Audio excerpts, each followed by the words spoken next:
कधी कधी असं होतं की डॉक्टरांना डायग्नोस होत नाही, पण हँडरायटिंग थ्रू असं होतं की ह्या पार्ट मध्ये तुम्ही सोनोग्राफी करून या, इथं काहीतरी असं. नरेंद्र मोदींची जर तुम्ही सही पाहिली तर ही त्यांच्या मातृभाषेतूनच आहे. इव्हन आपले शरद पवार आहेत, शरद पवार आहेत, एक्झॅक्टली सुद्धा सही मराठी मधूनच आहे. कारण आता ट्रेंड आहे फक्त नाव लिहायचा. तुम्ही मत पाटणकर लिहा असं नाही, हा तुमचा चॉईस असेल, पण तुम्ही माधव लिहिलं की तुम्ही कुठलीही गोष्ट सॅक्रिफाईस करणार नाही. आणि न्यूमरोलॉजी जो हा पार्ट येतो की तो तुमच्या अक्षरांची टोटल म्हणजे बेरीज किती येते हे तुमच्या फेवरेबल नंबरवर आहे का, म्हणजे बेसिकली परत आपलं कल्चर जे आहे कल्चर, त्या कल्चरचा इम्पॅक्ट आपल्या सहीमधून दिसतोय का हे बघा. कारण जेव्हा आपण सिग्नेचर बदलतो तेव्हा तुमच्या सबकॉन्शियस माइंडला रिप्रोग्राम करण्याचं काम करत असतो. हा जो डॉट देतो आपण त्याचा अर्थ असा आहे की मला थांबायचं. तुम्ही जर एक डॉट देत असाल तर तुम्हाला थांबायचं, बस मला आता थांबायचं. नमस्कार मंडळी, मॅथ्स करी टॉक्सवरच्या आपल्या नव्या पॉडकास्टमध्ये तुम्हा सगळ्यांचं खूप खूप स्वागत. आजच्या आपल्या पॉडकास्टमध्ये आपल्यासोबत पुन्हा एकदा जॉईन झालेले आहेत ग्राफोलॉजिस्ट स्नेहल चव्हाण मॅडम, आणि त्यांच्यासोबत आपण एकंदरीत सही आणि सहीचं विश्व आणि आपल्या अक्षरातून असं म्हणतात की माणूस कसा आहे ते कळतं, तर ते आपण उलगडण्याचा प्रयत्न या पॉडकास्टमधून करणार आहोत. तर बघत राहा. तुम्ही सही करत असाल तर हा पॉडकास्ट तुमच्यासाठी आहे. स्नेहल मॅडम, तुमचं पॉडकास्ट मध्ये खूप खूप स्वागत. नमस्कार. नमस्कार मॅडम, कशा आहात तुम्ही? मस्त. येस मॅडम, आपल्या विषयाला सुरुवात करताना मला विचारायचं आहे की ज्यावेळी मी सही करतो किंवा कोणतीही व्यक्ती त्याची सही करत असते त्यावेळी त्या व्यक्तीबद्दल कोणत्या कोणत्या गोष्टी अशा डोळमनाने आपल्याला दिसू शकतात एक ग्राफोलॉजिस्ट म्हणून? एक ग्राफोलॉजी स्टडी म्हटलं आणि आपण सही पाहिली की एक आपली आयडेंटिटी लक्षात येते पहिल्यांदा. आपली सिग्नेचर ही रिप्रेझेंट करत असते आपल्याला. म्हणजे मेन हे दोन आहेत की आपली एक आयडेंटिटी आणि आपण रिप्रेझेंट करत असतो. आणि तिसरी एक गोष्ट म्हणजे काय तर हँडरायटिंग आणि सिग्नेचर हे एक कम्युनिकेशनचं टूल आहे असं आपण म्हणू शकतो. कारण आपण जेव्हा सिग्नेचर करतो तेव्हा समोरची व्यक्ती जेव्हा पाहत असते तेव्हा एक ढोबळ मनाने त्याच्या लक्षात येतं की हा व्यक्ती कसा असेल. ह्याची जर खूपच क्रिटिकल सही असेल तर मनात लगेच पाल चुकचुकते की काहीतरी आहे.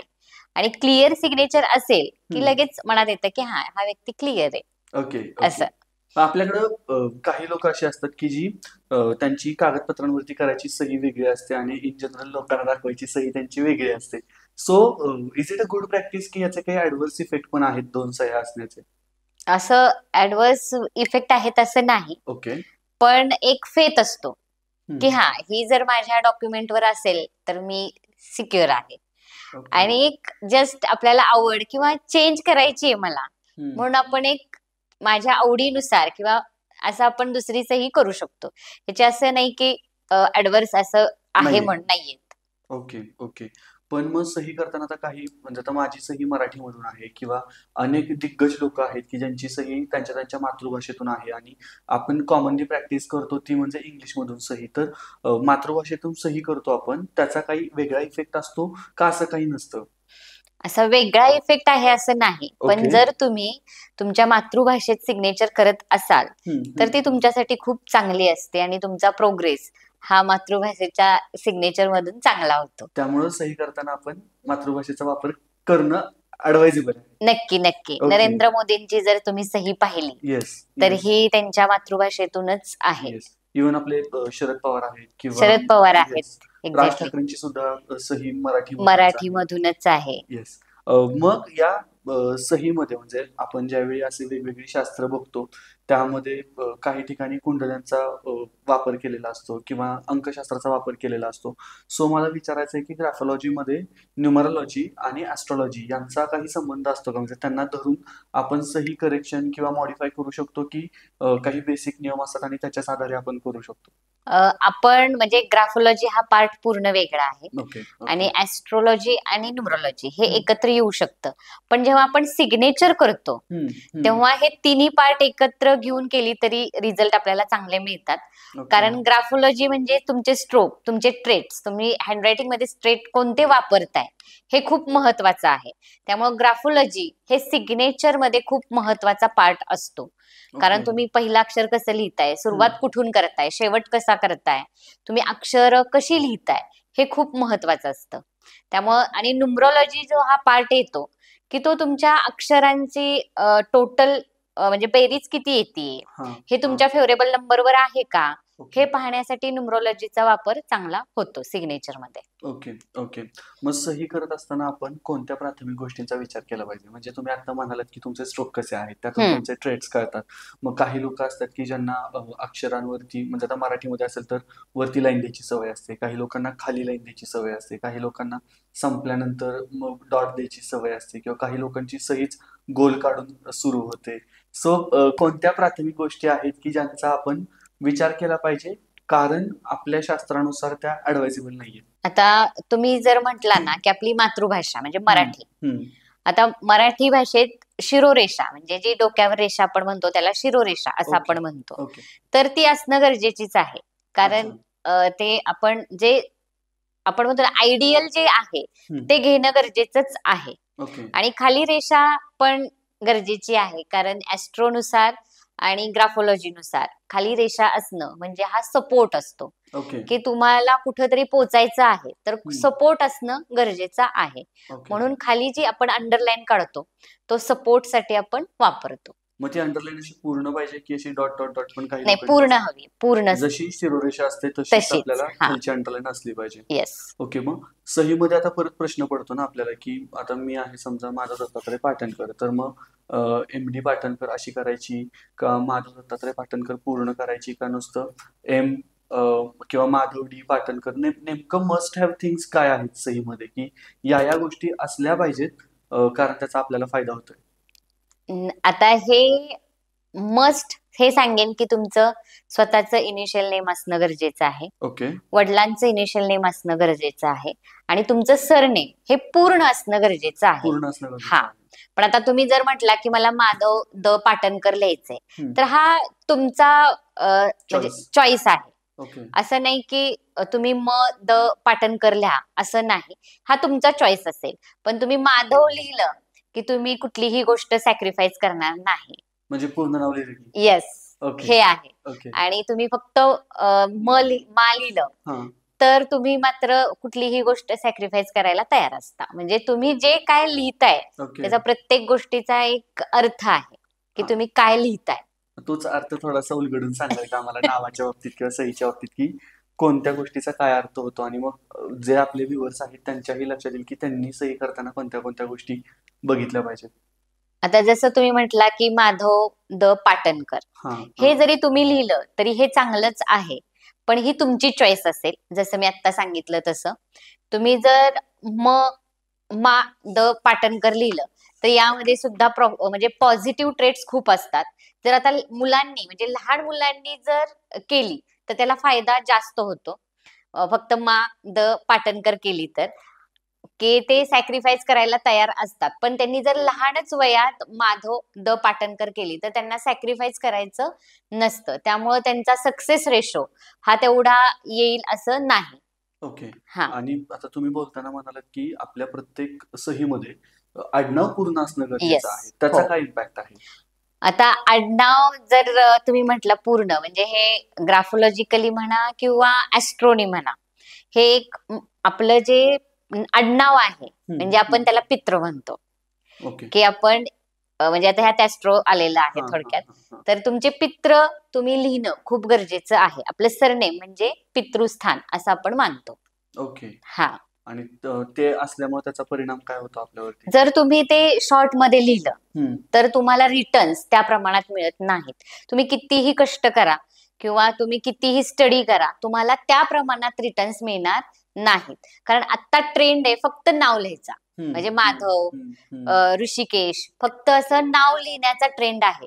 पण तुम्ही कितीही स्ट्रगल करा, तुम्हाला ते रिटर्न्स मात्र त्या सहीतून मिळणार नाही. पैसे भरपूर येतात, असं नाही की पैसे येणार नाहीत, पैसे येतात, परंतु जे सॅटिस्फॅक्शन आहे ते मिळत नाही.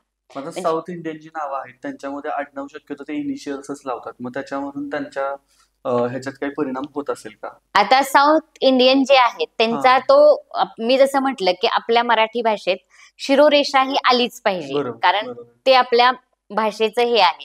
सेम तसं त्यांच्या म्हणजे साऊथ इंडियन लोक आहेत ते कधीही वापरतच नाहीत, म्हणजे ते सरनेमच वापरत नाहीत, हे आहे. त्यामुळे त्यांनी नाही तरी एवढा मोठा इम्पॅक्ट त्यांच्या सिग्नेचरवर होत नाही. म्हणजे बेसिकली परत आपलं कल्चर जे आहे कल्चर, त्या कल्चरचा इम्पॅक्ट आपल्या सहीमधून दिसतोय का हे बघावं लागतं. येस. आता मी जर साऊथ इंडियन लोकांना जर आपल्या पद्धतीने म्हणजे महाराष्ट्रीयन पद्धतीने सही दिली तर तो तेवढा त्यांना रिझल्ट येणार नाही की जो महाराष्ट्रीयन लोकांना येतो. त्यामुळे त्यांचं जे कल्चर आहे त्याप्रमाणेच त्यांना सिग्नेचर आपल्याला डिझाईन करून द्यावी लागते. Okay okay. मग याच्यामध्ये आता तुम्ही बोलता बोलता म्हणालात की जर तुम्ही तुमचं सरनेम पाठीमागं घेत नसाल तर तुम्हाला एफर्ट्स आहेत, म्हणजे एफर्ट्स घेऊन तुम्हाला अपेक्षित यश मिळणार नाहीये. मग अशी बरेच लोक असतात ना की जे म्हणतात की मी खूप एफर्ट्स करतोय, मी जीव तोडून प्रयत्न करतोय, काम करतोय, पण मला जिथपर्यंत पोहोचायचं तिथपर्यंत मी पोहोचतच नाहीये. तर अशा लोकांच्या सहीमध्ये आपल्याला काही कॉमन ट्रेट्स, काही कॉमन गोष्टी आढळतात का, किंवा या गोष्टी त्यांनी खरं तर करेक्ट केल्या पाहिजेत आणि मग ते तो एक पुश म्हणतो ना आपण, थोडासा छोटासा तो पुश आपल्याला मिळू शकतो पुढे जाण्यासाठी. येस. आता तुम्ही जसं म्हटला ना की बऱ्याच सक्सेसफुल लोकांच्या सुद्धा अशा सिग्नेचर असतात की फक्त नाव असतं, बरोबर, पण आपल्याला शेवट रिझल्ट काय हवा असतो, सॅटिस्फॅक्शन. आणि हे जर तुम्हाला सॅटिस्फॅक्शन मिळवायचं असेल तर नक्की तुम्ही सरनेम पूर्ण लिहून बघा आणि त्याच्यातून तुम्हाला मिळणार सॅटिस्फॅक्शन. ओके. म्हणजे हीच एक महत्वाची गोष्ट आहे की तुम्ही सरनेमवरती फोकस केला पाहिजे. येस.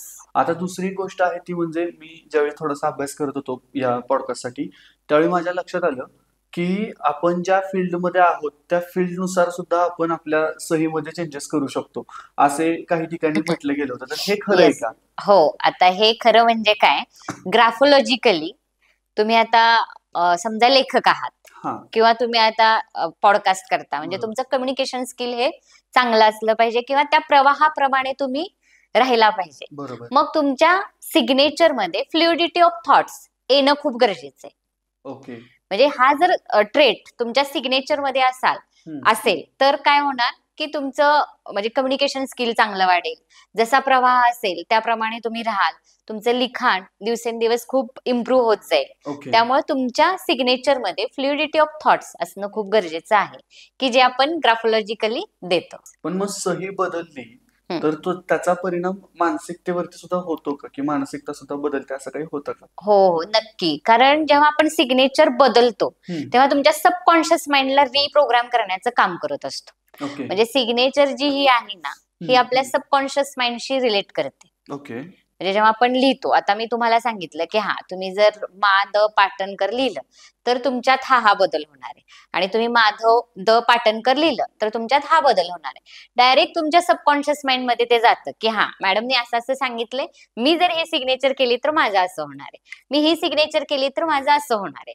त्यामुळे डायरेक्ट इम्पॅक्ट हा सबकॉन्शियस माइंडवर होतो. त्यामुळे तुम्ही सिग्नेचर बदलली की तुमच्या लाईफमध्ये, तुमच्या बिहेवियर मध्ये नक्कीच बदल होतो. Okay okay. आणि मग आपल्या म्हणजे आता फक्त सिग्नेचर नाही, आपण ज्यावेळी लिहित असतो किंवा आपण एखादं काहीतरी लिहिलंय बरेच पानावरती आणि ते कुणीतरी वाचते, तर त्याच्यामध्ये ऍज अ ग्राफोलॉजिस्ट म्हणून जेव्हा तुम्ही वाचता त्यावेळी शब्दांमधलं अंतर किंवा दोन अक्षरांमधलं अंतर, त्यांची उंची, या सगळ्याचा इम्पॅक्ट काही घडत असतो का? हो. तो कसा घडत असतो? आम्हाला जेव्हा पॅरेग्राफ देता तेव्हा आम्ही वाचत नाही, आम्ही ट्रेट काय आहेत हे चेक करतो. कारण ग्राफोलॉजिकली आम्हाला हे नाही की तुमच्या पर्सनल गोष्टी आम्ही शेअर आणि वाचाव्यात असं नाही. त्यामुळे आम्ही ट्रेट्स बघत असतो की जसं तुम्ही म्हणला की हँडरायटिंगची साईज, उंची, दोन अक्षरांमधलं अंतर, प्रत्येक म्हणजे शब्दातल्या लेटर्स मधलं अंतर हे कसं आहे, तुमचं असेंडिंग जाणार आहे की डिसेंडिंग जाणार आहे, ह्या सगळ्या गोष्टी आम्ही बघून ओव्हरऑल म्हणजे ऍव्हरेज काढून तुमचं अनालिसिस करत असतो. पण मग जर दोन शब्दांमध्ये एखादी व्यक्ती जास्त अंतर ठेवत असेल तर त्यातून काय आपल्याला कळू शकतं त्या व्यक्तीबद्दल? म्हणजे जनरली आता जनरली असं म्हणा की आता अशी ही मुलं म्हणजे मुलांमध्ये हे जास्त असतं बघा की 5th to 8th 9th 10th पर्यंत ह्या मुलांमध्ये जास्त असतं, कारण ही इन्फ्लुएन्स खाली जातात. पटकन एखाद्यावर ट्रस्ट ठेवतात. म्हणजे मी आता जर समजा जर दोन वर्ड मध्ये जास्त अंतर ठेवलं तर मी जर एखाद्या बरोबर खूप गोड बोलली तर ते मी म्हणेल तसं करणार. म्हणजे हे इतरांच्या इन्फ्लुएन्स खाली पटकन जातात.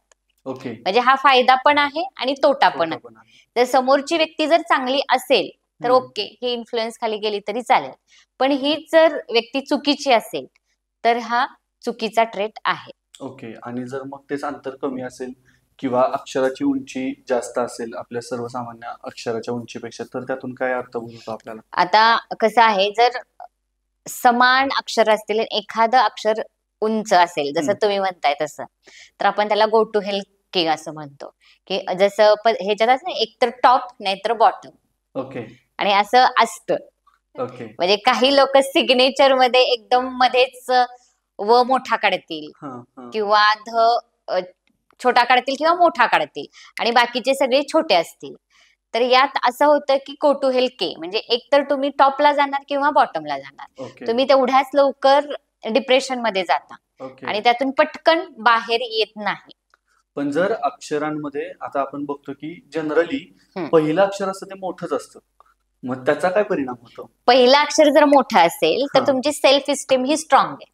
ओके. त्यामुळे पहिलं अक्षर मोठं केलं पाहिजे. मोठंच असलं पाहिजे. जर तुम्ही मराठीत सिग्नेचर करत असाल तर म हा मोठा असावा.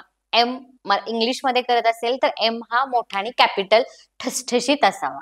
म्हणजे तुमची सेल्फ इमेज ही खूप स्ट्रॉंग असते. आणि आपण म्हणतो ना, इगोइस्टिक सिग्नेचर बघायचे असेल तर ते फर्स्ट इनिशियल नेम किंवा फर्स्ट लेटर कसं आहे त्याच्यावरून तुमची सेल्फ इस्टीम ही कळते. मग इगोइस्टिक सिग्नेचर कशी ओळखायची? आता तुम्ही मला सांगा कशी ओळखायची? पहिलं अक्षर फक्त तुमचं मोठं पाहिजे. पहिलं मोठं असेल म्हणजे अशी ठसठशीत सिग्नेचर असेल तर इगोइस्टिक पर्सन असतात. ओके. आणि काही जण असतात की ज्यांच्या सहीमध्ये मध्येच डॉट येतो, म्हणजे द पाटणकर किंवा सही नंतर डॉट येतो, तर बऱ्याचदा मी असं ऐकलंय की त्या डॉट पण काहीतरी रिप्रेझेंट करत असतात. सो ते डॉट काय रिप्रेझेंट करतात आणि अक्षरांच्या मध्ये डॉट असले पाहिजेत का? आता मला तुम्ही सांगा की आपण एक वाक्य पूर्ण झालं की आपण काय करतो? फुल स्टॉप देतो. काय देतो? कारण वाक्य पूर्ण झालं. म्हणून काय देतो आपण? पूर्णविराम. पूर्णविराम, फुल स्टॉप. फुल स्टॉप म्हणजे झालं स्टॉप. मला जे काय करायचंय ते इथं मला इथं आता थांबायचंय. बरोबर. हा जो डॉट देतो आपण त्याचा अर्थ असा आहे की मला थांबायचंय. तुम्ही जर एक डॉट देत असाल तर तुम्हाला थांबायचंय. बस मला आता थांबायचं. आणि तुम्ही जसं म्हटला की आता लेडीज किंवा हे असतील, आणि पूर्वीच्या सिग्नेचर मध्ये असं खूप होतं बघा, सौ डॉट म डॉट क डॉट मोरे डॉट असं किंवा असं सिग्नेचर होत्या. तर हे थोडस भिंती घातल्यासारखं म्हणजे बाउंड्रीज आखल्यासारखं ते होतं की आता बस मला एवढंच करायचं. आणि ह्या व्यक्ती सगळं मला जे हवं ते सगळं करतात, पण भिंती असल्यामुळे इतरांना ते दिसत नाही किंवा दाखवता येत नाही. ओके. असं आहे. त्यामुळे डॉट आपल्या सहीमध्ये शक्यतो नसले पाहिजेत, म्हणजे असं आपण ऍडवाइस करू शकतो. एक डॉट नसावा. आणि जसं की एक अक्षर झालं, लेटर झालं की डॉट, दुसरं लेटर झालं की डॉट, हे नसावं. पुन्हा डॉट म्हणजे 2, 3, 4 किती असले तरी चालतील? नाही, असं नाही. असं नाहीये. तर आता तुम्ही कसं कुठे डॉट लिहिताय हे पण तेवढंच महत्वाचं आहे. एक डॉट लिहायचाच नाही, कारण ते फुल स्टॉप, जसं तुम्ही म्हटला की आपण एक वाक्य पूर्ण झालं की आपण फुल स्टॉप देतो, तिथंच आपण स्टॉप करतो. मग आपला माइंडसेट किंवा आपली मानसिकता असे होते की आता बस मी आता एवढं केलंय ना, मला थांबायचंय. आणि ही मानसिकता ही चांगली नाहीये. त्यामुळे एक डॉट तर तुम्ही द्यायचाच नाही. 2 डॉट असतील तर चालतात, परंतु तुम्ही वरती सिग्नेचर कशी काढलेली आहे, त्याचा ट्रेट कशी काढलेले आहेत. आता फॉर एक्झाम्पल तुम्ही मध्येच अक्षर जर मोठं काढलं, बाकीचे छोटे काढले, तर याचा अर्थ असा होतो की गो टू हेल के. आणि जर तुमच्या आयुष्यात जर तुम्ही म्हणजे अपवर्ड जाणार असाल तर टू बी कंटिन्यू, म्हणजे तेच कायम तुमच्या आयुष्यात सतत घडत राहतं. समजा तुम्ही फेल्युअर कडे जात असाल तर टू बी कंटिन्यू, म्हणजे तुम्ही 2 डॉट दिलेत तर टू बी कंटिन्यू, ते तुमच्या आयुष्यात कंटिन्यू होत राहतं प्रोसेस, असं ते आहे. त्यामुळे तुमच्या अक्षर कशी आहेत, ट्रेट्स कसे आहेत, हे खूप महत्वाचं आहे. मग मला यातूनच पुढचा प्रश्न विचारायचा आहे, तो म्हणजे एखाद्या व्यक्तीच्या हँडरायटिंग वरून त्याच्या ओव्हरऑल हेल्थ बद्दल आपल्याला काही कळू शकतं का, की हे डिसीज होऊ शकतात किंवा त्याचे ट्रेट्स दिसत आहेत किंवा मेंटल स्टेट कोणती आहे हे कळू शकतं आपल्याला? हो, मेंटल स्टेट, फिजिकल हेल्थ आपल्याला कळते. फक्त मी स्वतः 100% असं सांगत नाही त्यांना की हे होऊ शकतं किंवा होईल, कारण आपण डॉक्टर नाही. फक्त हे आपण सांगू शकतो की इथं तुम्हाला इश्यू आहे, तुम्ही चेक करू शकताय किंवा तुम्ही कधी कधी असं होतं की डॉक्टरांना डायग्नोस होत नाही, पण हँडरायटिंग थ्रू असं होतं की ह्या पार्ट मध्ये तुम्ही सोनोग्राफी करून या, इथं काहीतरी असेल. ओके हा ओके. म्हणजे असा एक किस्सा मला आठवतो, मी तुमच्या ऑफिसला आपण ज्यावेळी बसलेलो त्यावेळी तुम्ही सांगितलेलं, तर येस, तुम्हाला तो किस्सा शेअर करायला आवडेल का, की बाबा हँडरायटिंग मधून कसं काय नक्की कळालं होतं? नक्कीच. म्हणजे एक क्लायंट माझे आलेले होते आणि त्यांना खूप फिजिकल इश्यू होते, पण डॉक्टरांना ते डायग्नोस होत नव्हतं की नक्की काय होतंय. म्हणजे खूप त्यांचे एमआरआय झालेले, सगळे सोनोग्राफी झालेल्या. मग मी त्यांना सांगितलं की जस्ट मिडल झोन म्हणजे आपला पोटाचा भाग येतो, की या पार्ट मध्ये फक्त तुम्ही म्हणजे सोनोग्राफी करून बघा. मी तुम्हाला 100% सांगत नाही, पण जस्ट करून बघा आलाय तर.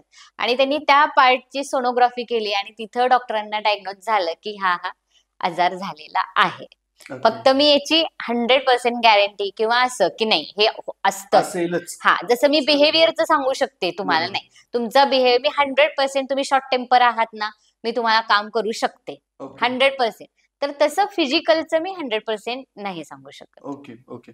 मग आता जर आपला हा पॉडकास्ट बघत असतील लोक हम्म. आणि त्यांना जर वाटत असेल की आता हे नाही करायचं, ते नाही करायचं, ते नाही करायचं, मग एखाद्या सहीमध्ये प्राथमिक दृष्ट्या कोणत्या कोणत्या गोष्टी नसल्या पाहिजेत, त्या तुम्ही काय काय सांगाल? ओके, नसल्या पाहिजे. नसल्या पाहिजेत. हा. एक डॉट, जसं आपण म्हटलं होतं, सिंगल डॉट. प्रत्येक अक्षर झालं की डॉट हे पहिले काढून टाका. दुसरं, बऱ्याच लोकांच्या सिग्नेचर मध्ये सिग्नेचर करायची आणि आपल्याच नावावर रेश मारायची नावावर. ओके. तर ही एक खूप चुकीची गोष्ट आहे, तर ही एक करू नये. आणि अंडरलाईन करतात, म्हणजे सिग्नेचर करतात, खाली अंडरलाईन करतात आणि त्याच्या खाली लेटर पुन्हा येतात, तर हेही लेटर जाऊ नयेत. एका ठराविक ह्याच्यानंतर तुम्ही खाली लेटर घेऊ शकत नाही, किंवा स्ट्रोक येतो असं सहज रेश मारायची, काहीतरी डिझाईन करायची, तर असं नसावं. तसंच कुठेही म्हणजे एक्स्ट्रा, म्हणजे एक असेच क्लायंट आलेले आणि माझी मैत्रीण होती आणि ती मला आवडायची म्हणून मी तिचं अक्षर टाकत होतो.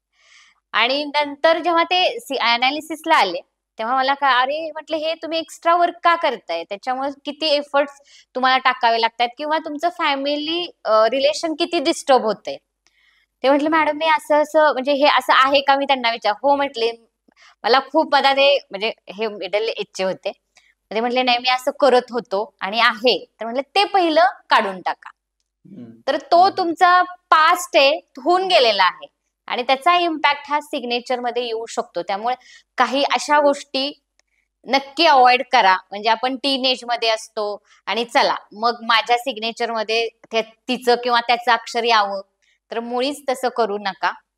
त्याचा इम्पॅक्ट इन फ्युचर तुम्हाला खूप भोगावा लागेल. बघावं लागतं. येस. येस. आणि आपल्याकडं आता जरा थोडेसे लोक जास्त सजग झालेत, ते म्हणजे इच्छापत्र करून घेतात बहुतांश वेळेला. सो इच्छापत्र करत असताना त्याच्यामध्ये जी सही असते त्याच्यामध्ये आपल्याला काही प्रिकॉशन्स घेतल्या पाहिजेत का? म्हणजे तुम्ही काय ऍडवाइस करता का? असं कोण आलंय का तुमच्याकडे, की बाबा मी आता इच्छापत्र करणार आहे, तर त्यात कसं करू, काय करू, असं काही सांगता का? आता सही म्हणजे तुम्ही जे सही करताना इच्छापत्रामध्ये, तर ती क्लिअर असणं खूप गरजेचं आहे. ओके. म्हणजे खूप म्हणजे जी म्हणजे लिजिबल आणि इनलिजिबल असा प्रकार असतो, ओळखणारी आणि न ओळखणारी. तर न ओळखणारी सिग्नेचर मुळीच त्याच्यावर करू नये. की आपली क्लिअर जेवढी सिग्नेचर असेल तेवढं आपल्या, म्हणजे आपण इच्छापत्र करत असतो तेव्हा आपल्याला पण ती ह्याची असते ना, आपल्या जे नंतर ज्या मुलांना मिळणार आहे त्यालाही ती चांगली असते. Okay okay. आणि आता आपल्या शेवटच्या टप्प्याकडे येताना पॉडकास्टच्या मला विचारायचं आहे, की आता तुम्ही बोलता बोलता म्हणाल की सही अपवर्ड जाणारी आहे किंवा सही डाऊनवर्ड जाणारी आहे, किंवा काही लोकांची सही स्ट्रेट असते, तर याचे काय काय इम्पॅक्ट होतात? आता अपवर्ड जाणारी असेल तर काय सांगा, तर ती वरती जाणारी आहे, ती हा, घेऊन की जाणार आहे. ती दिवसेंदिवस तुम्हाला सक्सेसफुल कडेच नेते. आणि जर तुम्ही डाऊनवर्ड काढली तर ही पेसिमिस्ट, डिप्रेशन, स्ट्रेस मध्ये जाणारी असते. म्हणजे तुम्हाला कितीही पॉझिटिव्ह गोष्टी आल्या तरी तुम्ही त्या पॉझिटिव्हली बघत नाही, त्यात काही ना काहीतरी निगेटिव्ह काढणार आणि त्याचा इम्पॅक्ट ही निगेटिव्हच होतो. कारण जसं आपण म्हणजे विचार करणार तेच आपल्याला सगळं रिटर्न मिळतं. ओके. म्हणजे जसं आपण सही शिवाय आपण जे बाकीचे लिखाण काम करतो त्याच्यामध्ये पण आपला ट्रेट हा एकतर स्ट्रेट जाणारा पाहिजे किंवा वरती जाणारा पाहिजे. खाली जाणारा नकोच नकोच. ओके. आणि जर एखाद्याचं ट्रेट सरळ जाणार असेल तर मग त्याच्या व्यक्तिमत्वाबद्दल आपण काय ओळखू शकतो त्याच्यामध्ये? ती व्यक्ती ही बॅलन्स असते. ओके. म्हणजे म्हणजे मी जिथं आहे तिथं सुखी आहे. ओके. मला जास्त आलं तरी त्यांना शो ऑफ करायला आवडत नाही, किंवा कमी असेल तरी ते मी समाधानी, म्हणजे ते ऑलवेज सॅटिस्फाईड लोक असतात. Okay, okay. आणि आता आपण म्हणजे हा पॉडकास्ट बघितल्यानंतर मे बी काही लोक असे असतील की जे त्यांच्या स्तरावरती सही बदलण्याचा प्रयत्न करतील. सो तुम्ही त्यांना काही ऍडवाइस द्याल का? नक्की. पॉडकास्ट पाहताना पहिल्यांदा स्वतःच्या सिग्नेचर पाहिल्या असतील, की माझी सिग्नेचर कशी आहे, माझ्या सिग्नेचर मध्ये हे येतंय का किंवा येत नाही का. तर नक्की तुम्ही चेंज करतात, पण कोणाचा तरी नक्की ऍडवाइस घ्या. कारण जसं मी सांगितलं की स्ट्रोक हे सिग्नेचर मध्ये खूप महत्वाचे आहेत, आणि आता सिग्नेचर मध्ये न्यूमरोलॉजी सुद्धा, की तुमचे फेवरेबल नंबर घेऊन सिग्नेचर ही तयार केली जाते.